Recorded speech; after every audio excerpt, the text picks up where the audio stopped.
जय छठी माई। आज हम लोगों के बीच एक बहुत ही मार्मिक खबर आई है। जी हाँ, स्वर कोकिला, बिहार कोकिला शारदा सिन्हा अब हमारे बीच नहीं रही।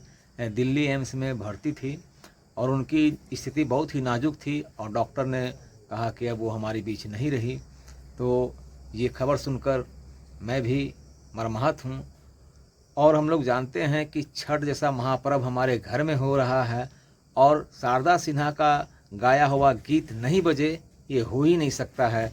जब हम लोग बच्चे थे और अब युवा हो गए हैं, बचपन से ही छठ महापर्व पर उनकी गीत को सुनते हुए आए हैं। चाहे उगा है सूरज देव, मरबो रे सुगवा धनुष से। तो कला जगत की अपूर्णीय क्षति हुई है और शारदा सिन्हा अद्वित थी, उनके समान दूसरा अब कभी नहीं होगा।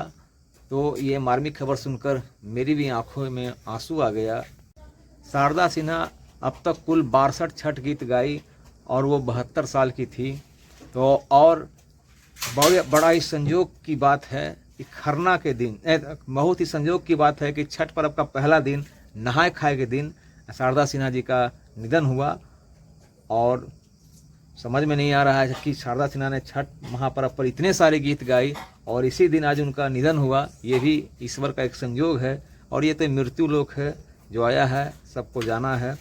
फिर भी हम लोग बहुत ही मर्माहत हैं। भगवान उनकी आत्मा को शांति दे और स्वर्ग में स्थान दे, क्योंकि शारदा सिन्हा अद्वित थी, उनके समान कभी दूसरा कभी नहीं होगा।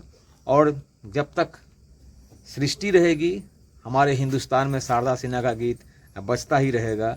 जय छठी माई। बाकी आप लोग कमेंट में बताएं कि आप लोग शारदा सिन्हा के बारे में क्या जानते हैं। जय माई।